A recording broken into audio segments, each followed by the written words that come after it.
Welcome to Keep the Hotel Empty. Today we've kept the hotel empty for a gentleman with over 20 years experience in the real estate world, the president of the Realtor Association here in Sarasota, Florida, Tony Barrett of Barrett Realty. Tony, welcome.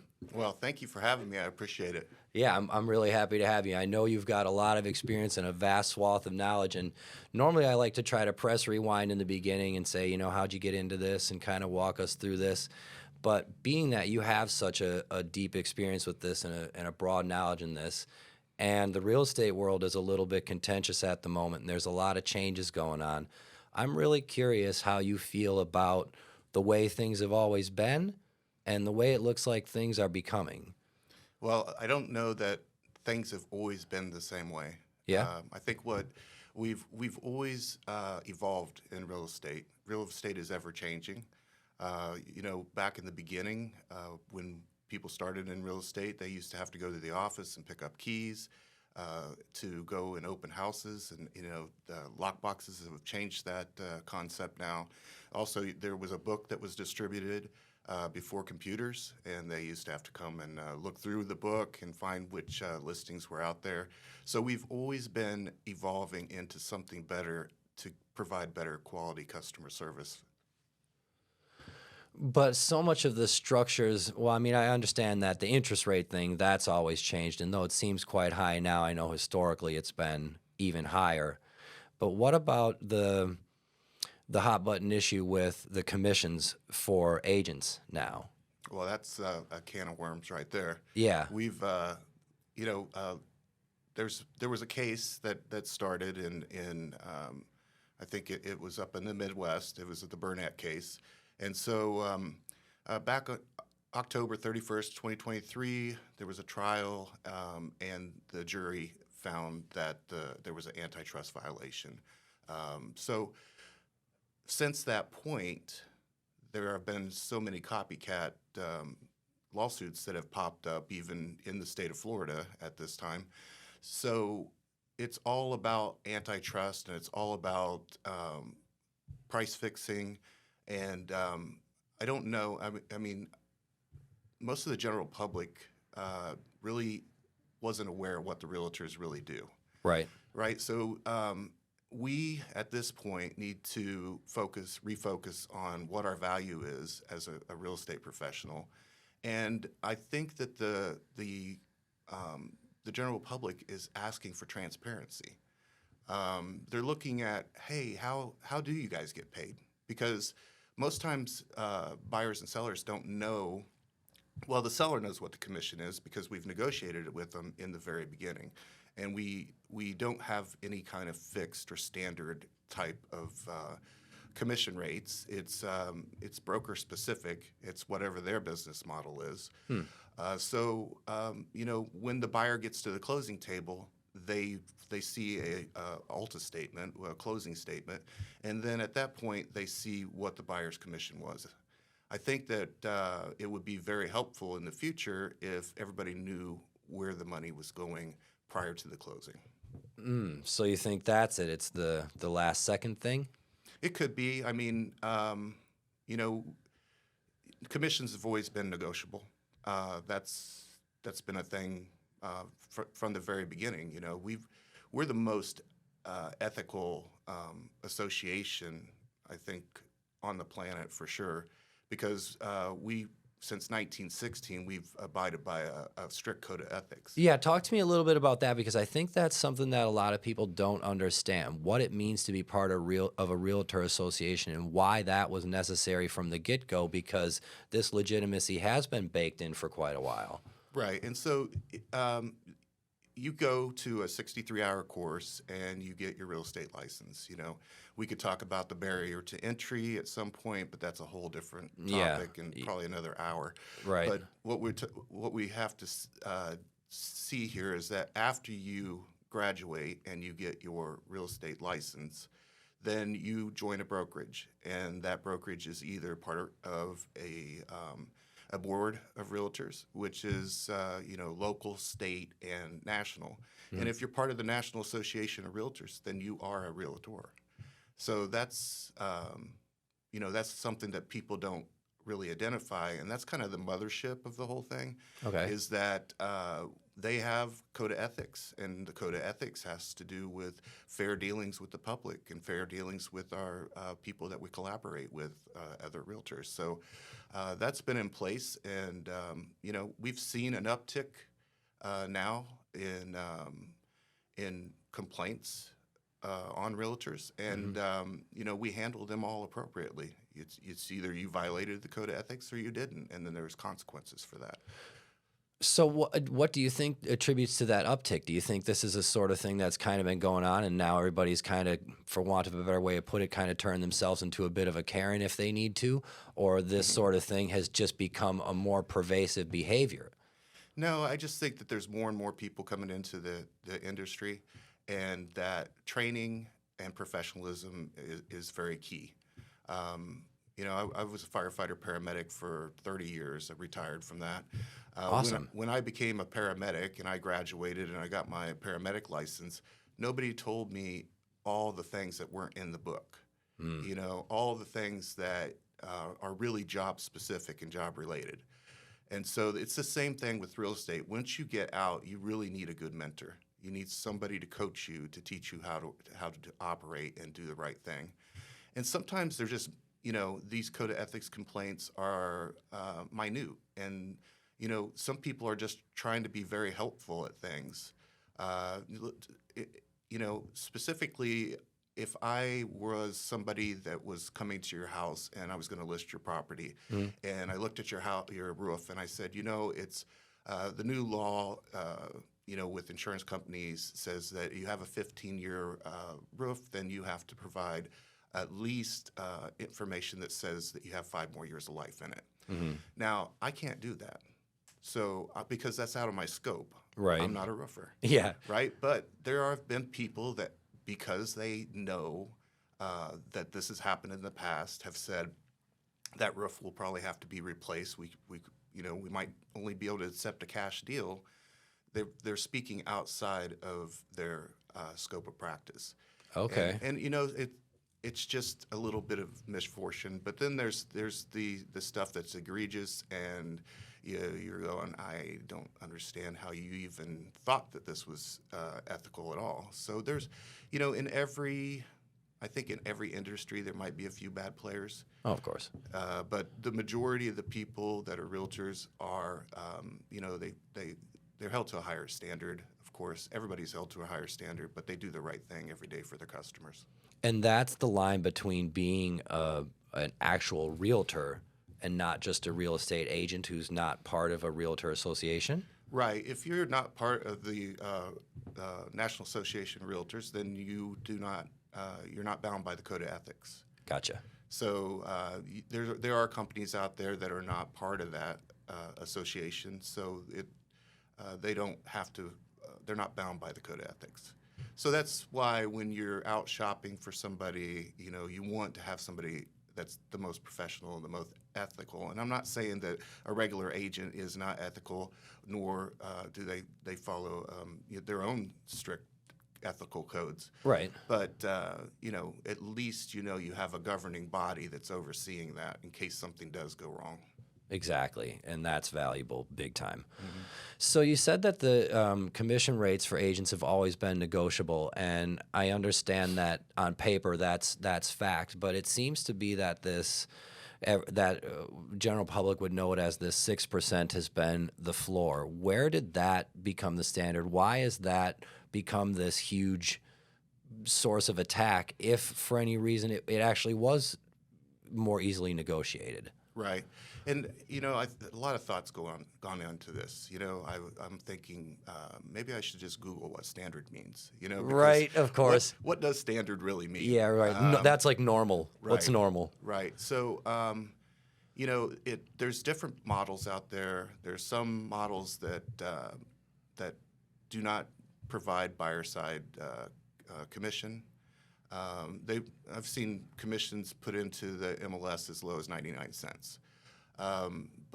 And what are those circumstances? That's when people are selling properties amongst family, or well, it's about competition. It's about different models and different brokerages, And one brokerage might charge a 6%, one might charge a 5%, one might charge 3% plus 99 cents. Gotcha. You know, it's hard to determine what model it is. In different markets, in hot markets, we generally see these discounters come out.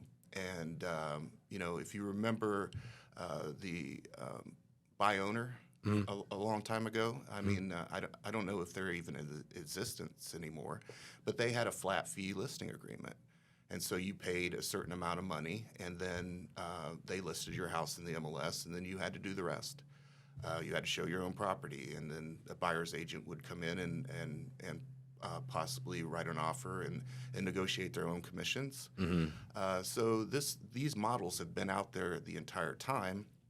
I think that, you know, through competition, that we kind of seen what other people's models were, and we tried to stay close in line with those within different brokerages. And that's my opinion on why I think that the media got it wrong, I believe, and they said that the standard commission is 6% because there is no standard. Yeah, that's interesting, and that's why I'm asking how did that get to be the case? So in a place like Sarasota, where we have been and don't seem to have any sign of ending soon, being such a hot real estate place, whether it's commercial or residential, how does it not get to be where the competition doesn't almost become negating itself, where we're just all doing 6% and no one's undercutting anybody? Since we know we're going to sell the product, why do 5%?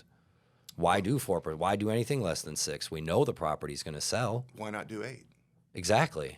Isn't that kind of part of what the perceived problem is? So in an area like this, do you see the competition where people are starting to want to shave their commission points, or do you see it where, since we know it's going to sell, we just all hold 6%? Well, I've looked in the MLS. You know, I look for properties in the MLS all the time, and there's just various rates of compensation. And people are like, well, if I don't give 6% or if I don't give 3% to the buyer side, then it's going to deter.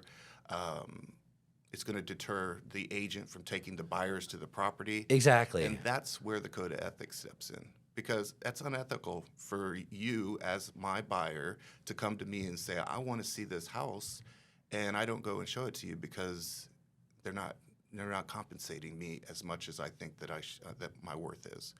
And so I think that you know, I never steer anybody from anything, and I don't think that anybody out there is doing that. I think that when we build relationships with our customers, we might, you know, get paid 2% on this deal, but when they're going to sell their house, you know, we work out a different compensation package going forward. And if they maintain a relationship with me, this is a relationship throughout my entire career. And so I'm going to sell them their first house. Then they're going to either, you know, they're going to have kids, and then they're going to want to upgrade or get into different school districts and things like that. And so if I maintain that relationship with them, then I'm going to be able to sell that house for them and find them another one. So I think that people thinking that we were steering people to in different directions because of compensation is probably far off. It was probably just a minority that made It might the be. one bad apple, so to speak. Right. You know, some people don't get out of bed for a certain amount of money, you know, but I'm a hustler, so I'm gonna show you everything. So you mentioned now you're going to have to try to proposition your value in a more tangible way, for want of a better way of putting it. What do you think helps do that now, since you've been around this for so long? You know what makes a good realtor and what doesn't, and what makes a happy sale on both ends and what doesn't. Now that you have to kind of try to show those cards, what do you think people can do to try to show their value and not be like, hey, I'm just a guy that sold your house and I took 20 grand and out the door I go? Well, showing your value, it's about you know, paying attention to detail. There are certain timelines in the contract, and the contract's very important. When we write either the standard FAR bar contract, Florida bar contract, or the as-is contract, there's timelines within there. And so, escrow needs to be to the title agent in a certain amount of time. And, we have loan approval periods. And if you pass your loan approval period, then there's consequences for that. And if you're a buyer and you're putting $10,000 into escrow, I feel responsible for your money, and my responsibility is to make sure that the timelines are all met so that you're not in jeopardy of losing your escrow deposit. That's one thing. There's several different tools out there. We stay in, I believe in touch points. I believe that you have to go out there and you have to stay first in mind, because if you have we have 9,000 realtors here. Right. And so there's literally 9,000. Yeah, it's the truth. And Yeah. that's more than all the listings that are out there. So, somebody's going to starve in this environment, and you just have to set yourself apart from everybody else, because if you go ghost on the buyer that you worked with, and they don't hear from you for 3 years or 4 years when they're getting ready to sell their house, they might select somebody else.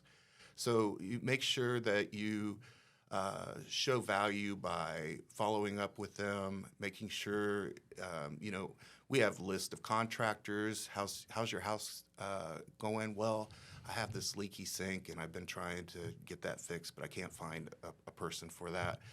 Just a good opportunity for me to say, well, I have a list of 3 plumbers that have been very reliable in the past, and I can give those to you.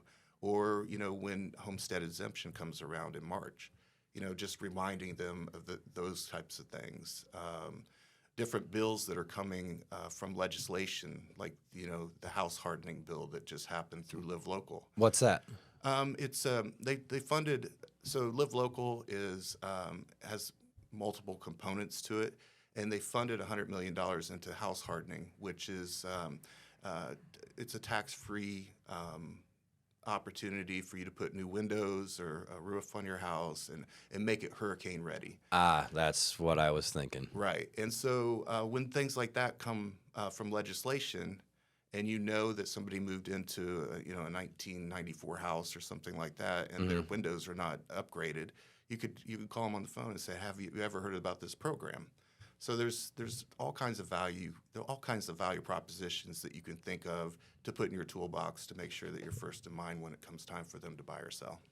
That actually made me think of something interesting too. How much of it now has gotten to be programs like that are their conception is really based around the fact that the home insurance industry here has become so hairy. If we weren't in Florida where home insurance was such an issue, do you think a program like that would even exist?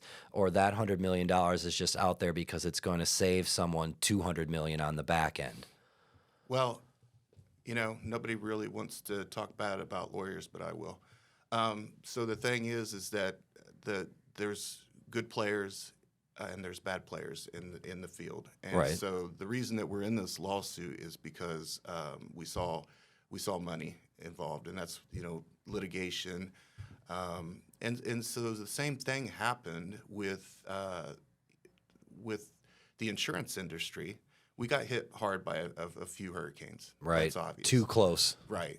And so then there was attorneys that got involved, and they partnered up with roofing companies, and they went around and they said, okay, you're missing a couple shingles up here. We can get your whole roof replaced. And so there was, the attorneys were making the most of the money. To put a roof on a house is $10,000, $12,000, depending on what the square footage is. Yeah. But they were charging as much as $40,000 or $50,000 or $60,000. Good God. And so the majority of the money was going to these attorneys, and so legislation stepped in and they capped it. They capped the amount of money that the attorney could get for these lawsuits, which, we had multiple insurers leave the state of Florida. Big insurers. Right. And we've actually just talked 7 of them back in.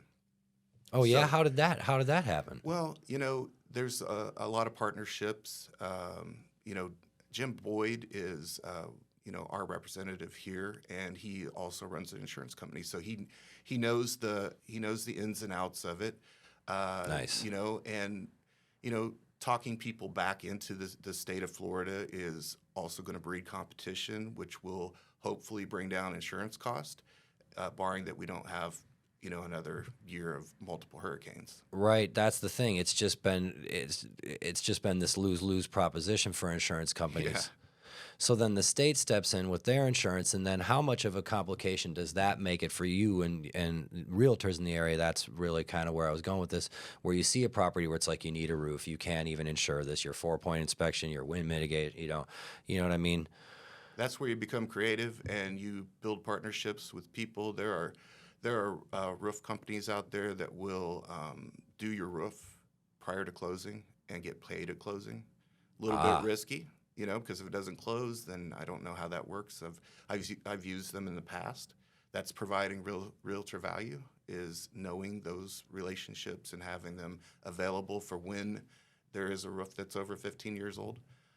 And we have a solution for it, so we can continue to move forward and sell your house. It's not a barrier anymore. And so there's so many opportunities just to show your value in that, for sure. Yeah, because it is a tangled web in Florida, no doubt. Yeah, but good luck this year, hopefully, with no hurricanes, and we get through this, and then our insurance rates start to come down, and affordability will follow. Right. Yep. We're due. Yeah. You mentioned relationships more than once, and I think that's a really important thing, because in transactional business, you can be transactional with people. You don't have to build those relationships. It seems like this is something you were probably good at before real estate. Can you talk to me a little bit about what building these personal relationships mean to you and how you go about doing it? I think, my personal relationship building started at the fire department as a paramedic, meeting with different, basically I got to meet new people every day at the fire department, because they'd call and I'd never met them before, and I show up at their house and it might be their worst moment ever. And so able to, talk them through that and try to comfort them and give them the appropriate medical care and take them to the hospital. And the other part about the parallels to firefighting or real estate is problem solving. One, we have to problem solve, and when the bell goes off, you respond. And so when the phone rings, they don't want to wait a week to see the property. They want to see it right now. So you have to make yourself available to those people. So I think that's where the relationship building started, and then we put some systems in place to foster that throughout the buying and selling process, and then also to maintain relationships with these people for years to come. That's very cool. So I know we started this one a little bit untraditional. I want to press rewind a little bit. How do you get into firefighting and EMS? What is the cotter pin for that one? All right. So I grew up in a town in Illinois called Ridge Farm, and as you can understand, it was a farm on a ridge. We had 1,000 people there. I was really into agriculture at the time. I worked on a pig farm. Awesome. And so, that's where I thought I was going to be. I thought I was going to be a pig farmer. And so I joined the Army. And like right out of high school? Yeah, right out of high school. And when I went into the Army, they set you down. You take an ASVAB test, and then they give you like 3 MOSs to choose from. And one was combat engineer, where you build a bridge and blow it up, which that didn't make sense to me. Why would you blow up something that you just made? And then the other one was infantry, which we definitely need our infantry guys. But they had this one video of these guys jumping out of helicopters and saving people on the ground, and that was a combat medic. And I was like, that's thrilling. That's what I want to do. Nice. And so that was my start. And then when I was a medic for 3 years in active duty and then 5 years in the reserves. And so when I came to Florida, I didn't want to go back to Illinois. It's too cold there. Right. So when I came to Florida and I saw palm trees and the great beaches and stuff, I said, this is home. And so I went to the local school here and got my state Florida paramedic license. And that's how it all began. And you came to Sarasota first, or this area first? I came, Bradenton Beach. Yeah, I was gonna say it's an infectious spot when you come here. Yeah. Okay, so how long did you spend doing EMS here? 30 years. 30 years here doing EMS? Yeah. So were you doing EMS and real estate alongside one Yes, another for a while? parallel. Yep. Okay, so how does that work? Those are interesting plates to juggle simultaneously. Yeah, it is interesting because firefighters generally work a 24, 48-hour shift, and so you have 24 hours where you're at the fire department and 48 hours when you're off. And a lot of these guys, they have different trades because if not, you're really going to get bored in your 48 hours that you're off work. So a lot of them do tile work, or they do cabinets, lawn maintenance, pool maintenance, that kind of stuff. And Gig work you can pop in and out of. right, Yeah, and yeah. for some reason I got directed into real estate. So How does that happen? well, I was very fascinated by buying and selling properties, investments in real estate, and so when I was I bought my first house here for $55,000. I mean, you can't even buy a car for that. You can't anymore. get a shoebox for that here. No, and so and I sold it probably for about 129. And I was like, there's value in here. It's like more wealth has been built in the United States through real estate than any other wealth that I know of, besides maybe the stock market. But and I was like, I like the concept of buying and selling properties and investing in them, and so I said, well, there's another avenue here. I could get my real estate license and start working as a realtor, and then then I'd have a side hustle also. Well, the side hustle turned into the major job, and my fire department career was like, something that at certain points you're like, where am I going to make the money? But I really do love what I'm doing, so I kept it all together for 20 years and retired from the fire department 2 years ago. Wow. Yeah. So, man, that is a lot to juggle. So it was really just the two passions running side by side, yeah? Absolutely. And the relationship, it doesn't hurt to have relationships with a bunch of firefighters and law enforcement officers and nurses, Right. because those people realize that you're in real estate, and they are all could be your customers potentially at some point. And so that's part of the things that I talk to new realtors that I'm mentoring, is that you have to get out there and you have to join some type of club, or you have to be part of something so that you can have your sphere of influence, so that you can sell properties to them. Did the military help you feel that way because everybody has to be interconnected, or was that just something you just innately picked up on from your experience of being around? Oh, there's a lot of good things that happened to me in the military. I probably would have went down the wrong path if I didn't go there. I mean, that taught me responsibility. It taught me situational awareness. Right. It taught me how to be a man. And things are hard sometimes. But I didn't want to continue in that military path because I felt like it was restrictive. And it is. You can only make as much money as your rank. Right. There, and I've always felt like I classified myself the other day as a serial entrepreneur. Love that. I'm always starting. I always have new ideas and new concepts and things like that. So I felt like I was a little bit held back in the military, but when I got into the civilian world, it was so much easier to have ideas and do your own thing and not be kind of stifled. Right. So when you're doing the EMS thing and the real estate thing at the same time, a lot of people would say, well, you can't have a plan B because it just sacrifices plan A. Did you really see those things as like two plan A? Yes, I did. And, there's a lot, real estate's each one of these agents are a business of their own. They're independent contractors. Mm-hmm. So they may work as an employee of a brokerage, but they actually have to maintain their own business. And so when you're maintaining your own business, then you have to have certain business practices, and that's why National Association of Realtor comes out with the stats that says 87% of all people that graduate this class are out within the first 5 years. 87% turnover. That's a huge turnover rate. That means 13% remain. Wow. What do you think attributes that? Just the sheer number of people, just the sheer competition of it all? HGTV, maybe? I don't know. So, it's like all these shows came out, and that people watch these shows, and they say, oh, wow, that's easy. Well, you were actually around in that turning point. Was that a really noticeable turning point? Did people started getting into this for leisure?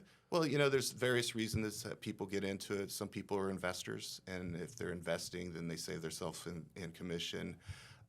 Some people just want to sell a couple houses a year, and they're okay with that as a part-time gig, as they're retired or something like that. And then people really get involved in it and want to make this is what feeds their families. Right. So there's different variations of it. But when you have shows where everybody's getting together at 9 a.m. drinking mimosas and in these big fancy houses, then you think, I could do that too. Right. Right? So, and then they get into it and they're like, oh, it's not what I thought it was going to be. And so then, because not everybody has the entrepreneurial spirit. True. They sometimes fall short.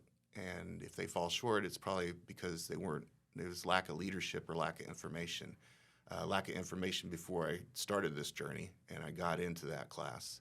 I wish there was some kind of pre-licensing informational session that you could talk to people about and say, it probably isn't a good idea to waste your money on this because you don't have the right mindset. Or I can redirect you and say, if you want to be successful in this business, these are the things that you're going to have to do. Are you ready to do that?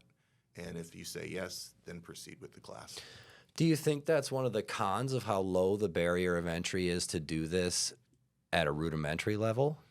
I think the barrier of entry is low, which it's actually not that low because 50% of the people that take the test for the first time fail it. Right.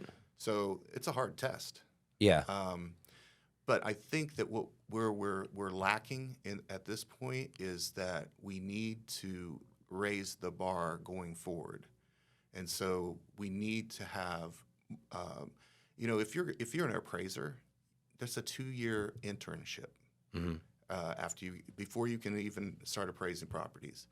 Maybe we need to implement some of that, some more hardcore mentorship for the people that are coming out of these schools so that they learn the trade the right way.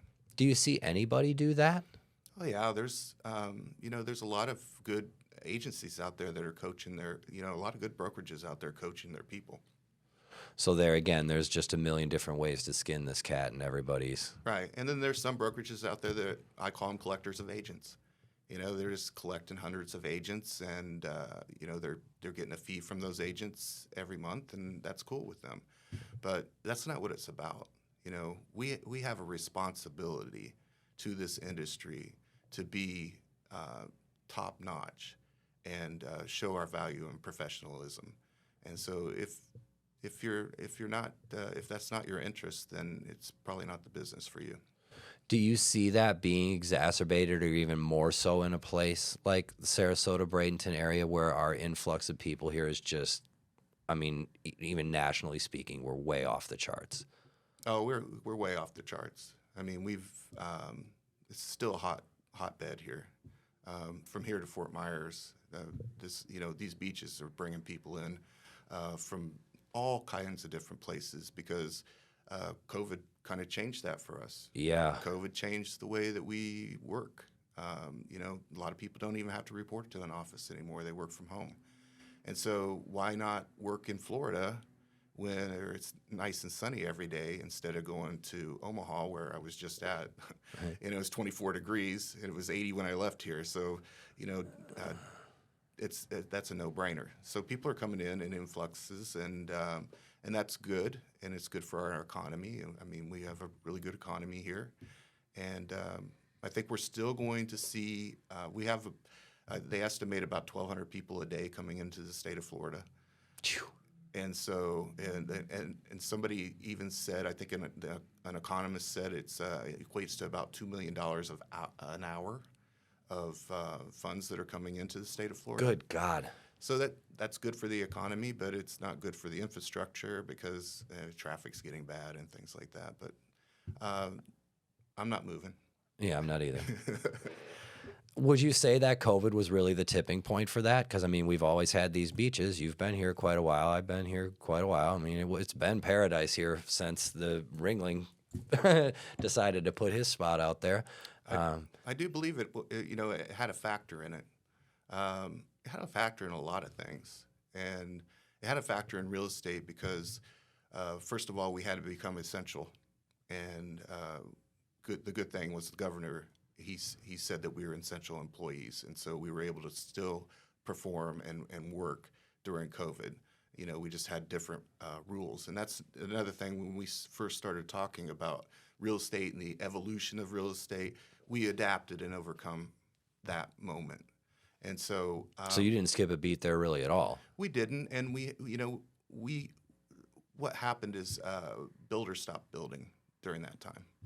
And so then we got a little bit behind on inventory. Oh, right. Yeah, of course. And so when we got behind on inventory, then, it was a frenzy to, the sky is falling. We have to get a house right now. So there was multiple offers on everything. Right. Drove the prices up pretty significantly. And now we have an affordability problem here.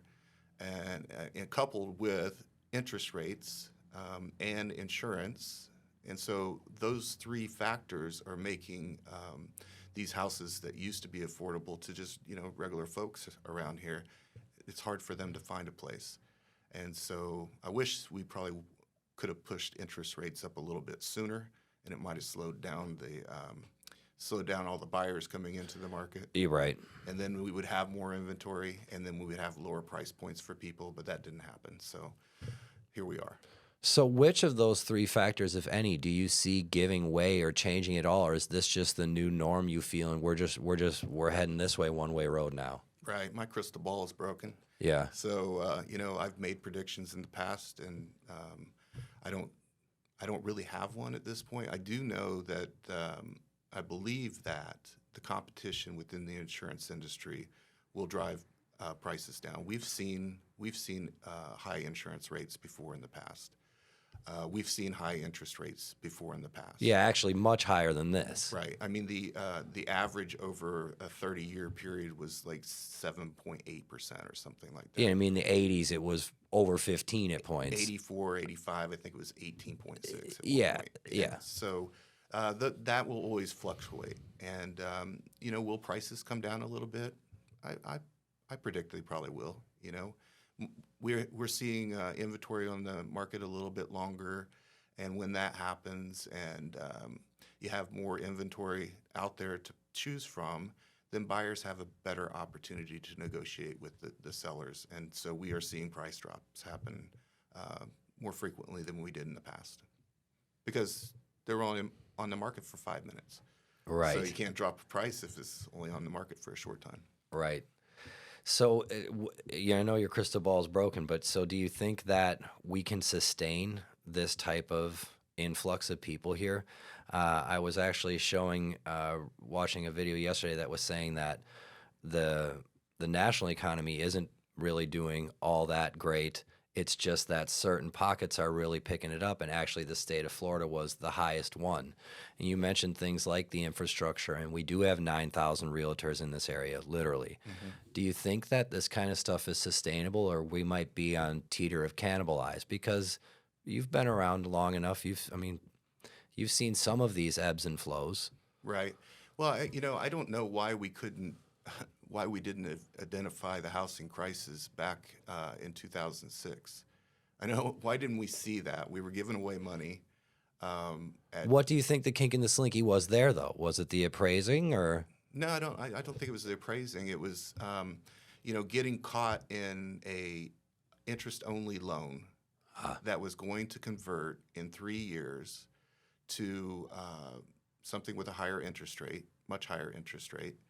And when those converted, there was a promise to these people that, hey, we'll be able to refinance you out of this, and we'll get you into a different loan package. Mm. So what happened is the prices started going down, and the banks weren't going to loan on the property because the appraised values were coming in lower than what they had paid for them. And so they couldn't get out of these loans into a better package. And so when that changed, people's payments went exorbitantly through the roof. high. Yeah. So I think that was the problem. But why didn't we see that? I don't know. That hindsight's 2020. Of course. So what do you think though going forward? Do we have some of these things, because people talk like we're on a housing crisis and an affordability crisis. I mean, we do have some unique things here, just that everything is so ridiculously expensive. That's why I'm wondering, are these things going to be more sustainable, or are we going to have to see a flight backwards to when normal people can own homes again and insurance isn't? I don't know if, I'm not sure how to fix it. I know that they've changed some density laws so that builders, if they're going to build in a certain percentage of affordable housing, that their density is less. They can build more houses on smaller pieces of property, or they can build more stories on condominiums and things if they're offering a certain amount of affordable housing. That's one step in the right direction. What I also think is that we have to think about these loan packages. Your standard loan package for conventional FHA, VA is 30 years. So in 30 years, and I don't know if this has happened. I just brainstorm a little bit. Right. But you take 30 years to repay a loan, and over that amount of time, you pay more interest than you do principal on that. Oh yeah. Yeah, it's out of control. So, maybe we extend the amount of time that it takes somebody to pay that loan back. Maybe we extend it to 40 years, and then that makes it a little bit more affordable. Because, I see a lot of people that are 80 years old or 90 years old buying properties, and I don't expect them to be able to pay off their loan in the next 30 years. Right. I mean, good for them if they live to be 120. Yeah, right? yeah. But they're all lendable. We don't discriminate against that. So why haven't we thought a way through this? And I think that a lot of the builders now are offering incentives, and so they will buy down your rates, which is good. And then there's What do you mean by that? So you pay points towards your interest rates, and so whatever the point cost to buy down that 1% or whatever, then you pay an extra amount of money. Okay. And sometimes the builders will take care of that. And we can get creative as far as the sellers actually buying down rates as a closing cost incentive to the buyers. There's all types of opportunities out there, and there's a lot of people that are a lot smarter than me that are working on that right now. So, I think we're going to get there. We have to get there. I mean, you think about it, when I came here in 1991, every job was $5 an hour, right? Yeah. So now we've set the minimum wage bar, and I think it's up to 15 now or something like that. That's still not going to get anybody into housing. A lot of people are living together. A lot of families are actually, doing multi-generational housing now, things like that. So we just have to think outside of the box, and because if we don't, we're going to lose a lot of people here that can't afford to live here. And those are essential people. These are the people that work in your restaurants, the people that work in the hospitals, the firefighters and paramedics. They don't make a great deal of money. So we have to do something, because, we are not going to be able to be catered to here if we don't have those essential workers taking care of the general public. Do you see that happening already? I've seen, certain restaurants and things like that. People are, migrant workers, things like that, moving out of the area because sometimes based on law, sometimes based on environment and being able to live. But I've seen some good corporations that are coming in and saying, hey, we want to stay here in Florida, so we're going to build a housing community for the people that work in our industry. And I think that you're going to see more and more of that. Yeah, and that's actually common overseas and in other parts of the country too. So That would be, at least there's some proof of concept out there for that. Right. What do you see as some of, I know we've kind of gone through a little bit of the nitty gritty and the challenges that are out there, but what do you see as some of the most positive things we have on the horizon, not only for realtors and the ease, for want of a better way of putting it, of doing a real estate transaction, but for the environment as a whole around here where we have this momentum? Oh, we have good momentum right now. We have a lot of good support. There's a lot of good projects that are happening right here in this community. A lot of people have initiatives going on for clean water. If you look at the Players Theaters that's going in, and Moat Marine and a bunch of other things, they're really studying how we can clean the water up and return it back out into the Gulf of Mexico. So there's a lot of good initiatives going on for that. There's people that are trying to redevelop some oyster beds here. A lot of smart people move here to Manatee, Sarasota counties, and they're doing good work. And so we're also, I don't know if these roundabout things are working, but I talk to people that love them, and then I talk to people that hate them. And some people say that it makes the traffic flow better, and it's better for the environment because people aren't sitting at a light for a certain amount of time. True. So there's a lot of good things on the horizon here. A lot of good companies are coming into our area, and it's going to make things better. Do you see, and that just reminded me of something, do you see a lot of transitioning from people in homes to condos and apartments? No, condominiums are a whole another can of worms right now. Yeah. Especially with the Surfside collapse that happened in Miami, which basically has created legislation for certain milestone inspections to be done on condominiums, certain budgets for reserves to be met with these condominium associations. So a lot of change has happened in the condo market. But if you look at living in a single family home, and you have an HOA, and you might have a CDD, so which have become really common now. Right. Okay. Right. Because then the infrastructure can be done on a bond, and then it's paid back by the people that live in the neighborhood over a period of time. Understood. So with the condominiums now, the condominiums are becoming a little less affordable, because now you have your payment, and then you have your association dues, and then you might even have special assessments on top of that. Plus, insurance has gone up on these condominiums, and so everybody has to. We're spreading it out. Everybody's going to have to pay for the insurance on that condominium that lives in that building. Right. And so I've seen some people getting priced out of condos. It's just a wild west on this coast, huh? Yes, it is. And there's a lot of things. There's a lot of problems to solve, but there's a lot of good solutions that are coming down the pike. And thankfully, we've got a lot of natural beauty here, and people paying attention to it. Yeah. Well, let's try to get you out of here on something fun. Okay.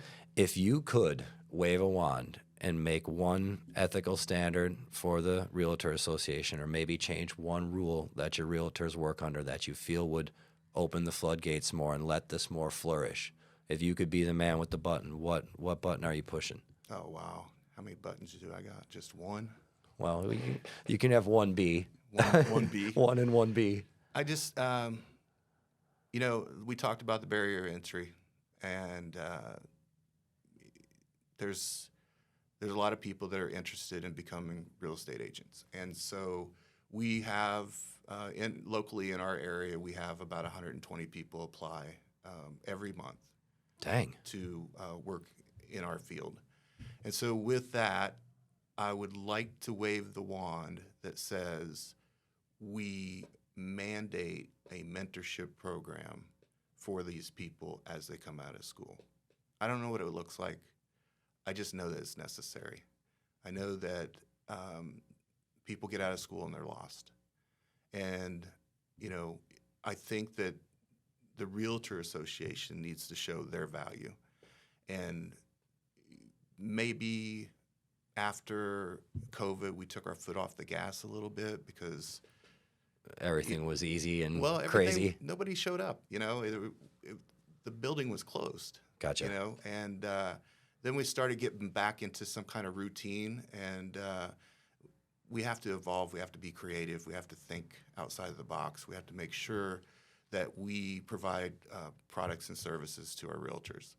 And somehow I would like to see that mentorship program be put in place by the association statewide or locally so that we can continue to make sure that 87% of these people don't fail. Right. This may be an obvious follow-up to this, but I kind of want to get it on the books. Do you feel that the mentorship, the invaluable nature of having a mentorship, something like that, is that you can share the experience, and the experience is just simply something that can't be taught? That's true in anything, though. Yeah. I'm just wondering if you feel that this. Oh, absolutely. I mean, there's so many facets to it. And I'll just give you an example. You know, Mosaic owns a lot of mineral rights out in Mayaca City. Mm-hmm. So when you're selling property out in maybe off Clay Gully Road, if you don't have the experience to know that that property does not come with the mineral rights and you can't build on that or you can't improve it anymore, because there were 67 homes built out there at one time, and then the county finally stopped it because of an order that came through the courts from Mosaic. And now these houses are sitting out here and they can't get any permits to add on or whatever. So if somebody comes to me as a seller and says, I want to sell my house out in the Keys tract of Mosaic, then I know from my experience that you can't do certain things out there. You can't build additional buildings and things like that. You know, septic tanks, wells, there's, you know, various different things that happen out in East County. And then there's also coastal things that you have to think about. You know, somebody specializes in selling coastal property. That's a mentor right there that you need to attach yourself to if you want to sell coastal property. If you want to sell in Mayaca, then you need to get a rural property specialist. So yeah, there's a lot of facets to the business that you just don't know about until you get in it, and sometimes you have to learn them the hard way like I did. Well, I think being a realtor Padawan would be cool. Yeah. There's no shame in that. No. Well, Tony, I really appreciate you coming down, man. I'm very grateful for you sharing all your insight and your experience. And it was a lot of information, and I can't thank you enough for coming down. All right, brother. Thank you. Yeah. Appreciate it. Appreciate it.